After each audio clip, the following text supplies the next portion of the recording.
Last time, in the adventures of Isabell. Isabell traveled half of the world and discovered that she was not an ordinary girl. Hidden beneath the ocean was a magical world called Isabell, and she was its lost princess. But before she could truly rule the world she belonged to, terrible news arrived. The devils of Bardia capture the king and queen of Isabell. Now, Isabell, Rio, Bella, and the warriors of Isabell were preparing for a dangerous journey across the sea to bring them home. The harbor of Isabell had never looked this alive before. 5 giant ships stood near the shore while workers ran everywhere carrying ropes, weapons, barrels, and supplies. Soldiers sharpened swords. Giants lifted wooden boxes heavier than horses as if they were toys. Pixies flew above the ships, shouting instructions nobody listened to. And in the middle of all the chaos, Rio was chasing Bella. Just like Isabell, Rio loved adventures, so he decided to accompany Princess Isabell of Isabell. Isabell walked toward the main ship dressed in silver warrior armor. Her cape moved behind her as the sea wind pushed against it. For the first time, she did not look like a lost girl from the desert anymore. She looked dangerous. The moment she stepped onto the ship, giant horns echoed across the harbor. The journey had begun. At first, the sea stayed calm. The ships moved smoothly across the shining water while the soldiers laughed, trained, and prepared for battle. Then the ocean changed. Dark clouds slowly covered the sky. The wind became colder, and within minutes the first storm arrived. Huge waves crashed against the ships. Rain poured from the sky so heavily that people could barely see ahead of them. One sailor lost his balance and slid across the deck, screaming before crashing into a giant barrel. Rio grabbed a rope tightly. "I knew this was a bad idea," Rio shouted, but Isabell stood quietly at the front of the ship. The ocean roared around her. Then she raised her hand. Slowly, the water began to calm. The giant waves lowered. The wind changed direction. Rain curved around the ships instead of falling onto them. It looked as if the sea itself was obeying her commands. The soldiers stared at her in shock. One giant whispered, "I would never argue with her." The others agreed immediately. But the sea was not done with them yet. The second storm came during the night. Lightning flashed across the black sky while giant waves surrounded the fleet from every side. One of the ships almost disappeared beneath the water. Then something massive moved under the ocean. At first, nobody understood what they were seeing. Then a giant shark burst out of the water beside the ships. Its mouth was larger than a carriage. Rows of sharp teeth filled its jaws as it smashed into one of the ships hard enough to crack the wood apart. People screamed. Cannons fired. The shark attacked again. Rio picked Bella up immediately. "Nope, absolutely not. I refuse to die inside a fish." The shark rushed toward the main ship, but before it could attack, Isabell jumped into the ocean. Everyone froze. The giant creature charged straight toward her. Then the sea exploded upward. A massive wall of water rose around the shark and trapped it inside a spinning tower of waves. The creature roared and twisted wildly, but Isabell lifted both hands higher. Suddenly, wet sand rose from the bottom of the sea and wrapped around the shark like chains. Within seconds, the monster was trapped inside solid stone and sand before sinking deep into the ocean. Silence covered the ships.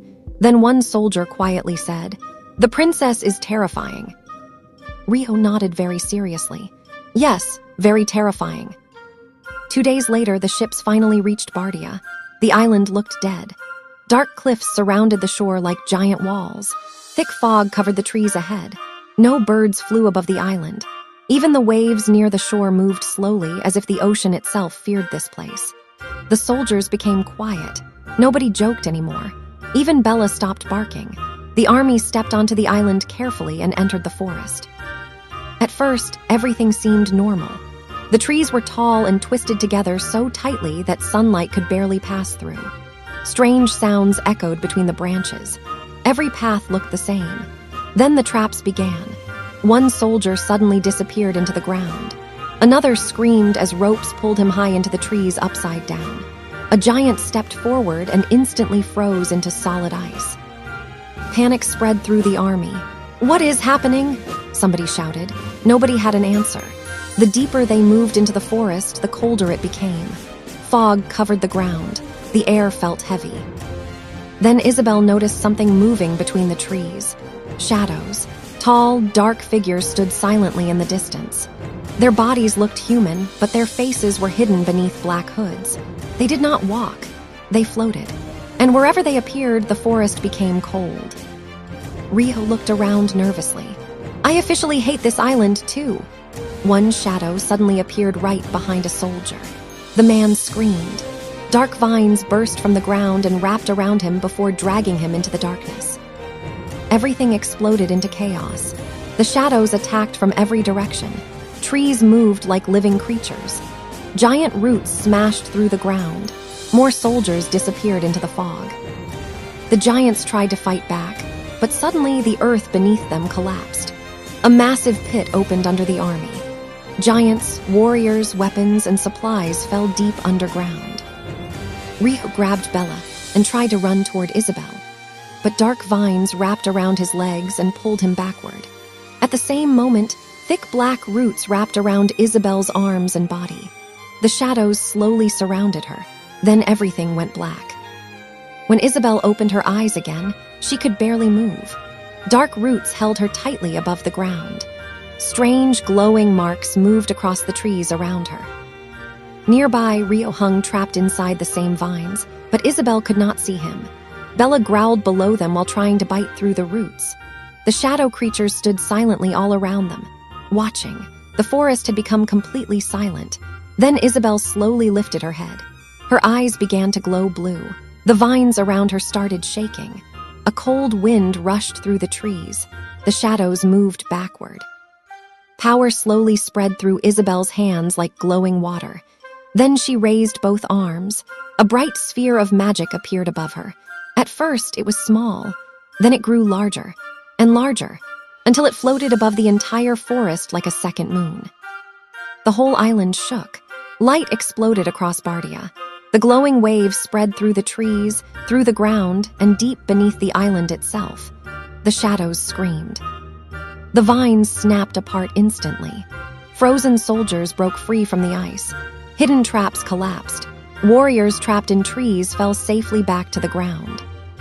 The dark creatures disappeared into the fog as the magic pushed them away from the island. At the same time, deep underground, the trapped giants were fighting to escape. One giant punched the wall beside him so hard that the stone cracked apart. Cold air rushed through the opening. Behind the wall was another hidden chamber, then another. The giants stared in shock. Huge black eggs filled the underground room, ancient dragon eggs. Even underground, chaos followed them. Meanwhile, Isabell and the others discovered the truth about Bardia. The island was hollow. A giant underground kingdom stretched beneath the forest. Endless tunnels ran below the earth. Hidden chambers filled the darkness. The devils had been hiding there all along. The army entered the tunnels carefully. Blue fire burned along the walls. Strange symbols covered the stone floors.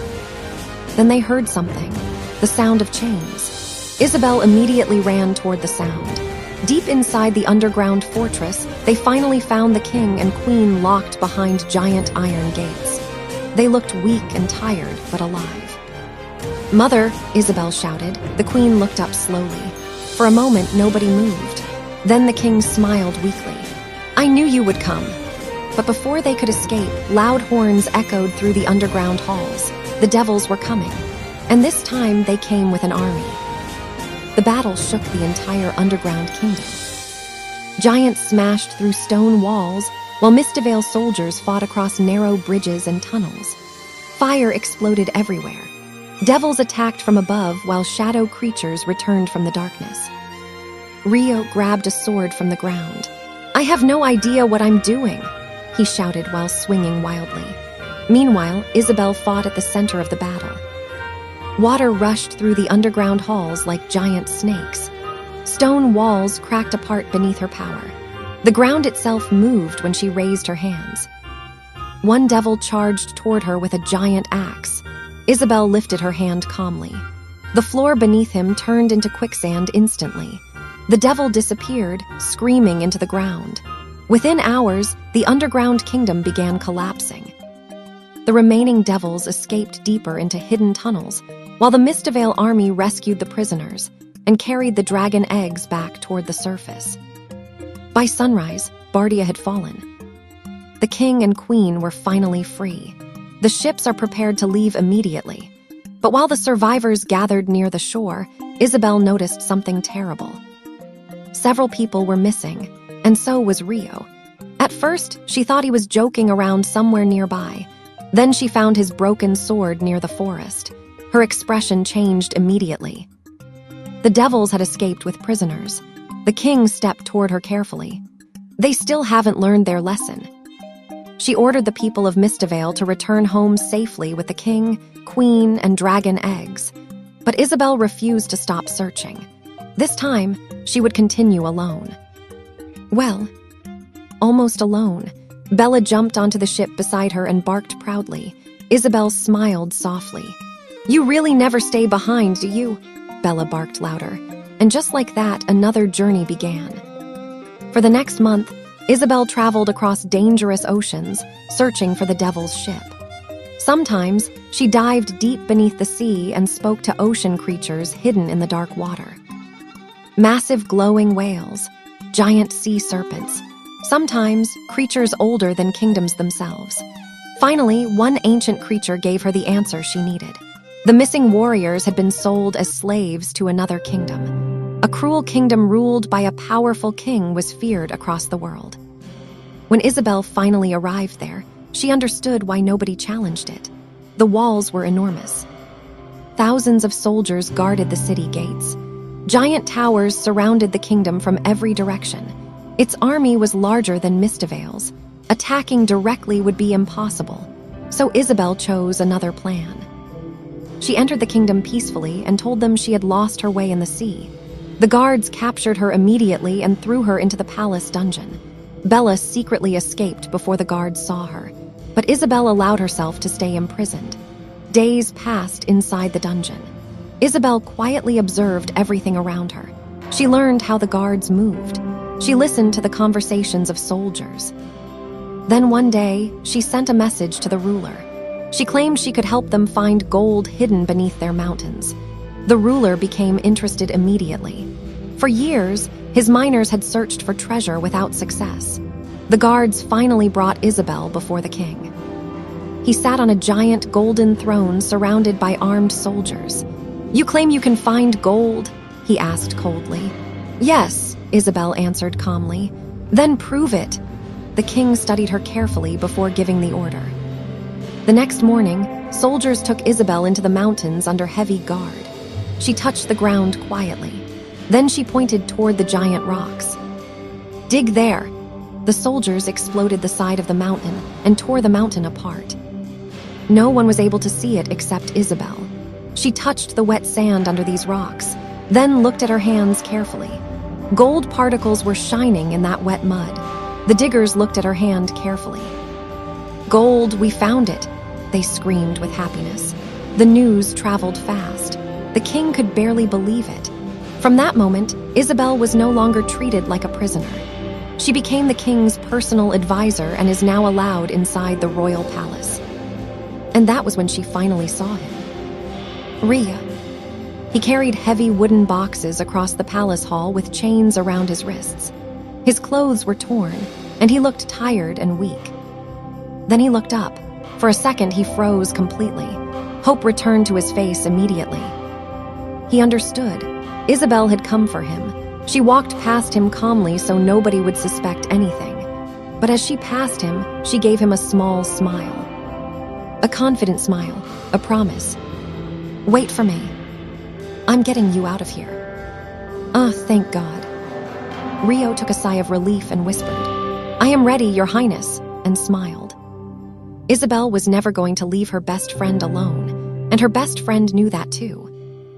But that's not all. Their friendship is going to be much more chaotic than you can imagine. So, wait for the next episode. Until then, see you all.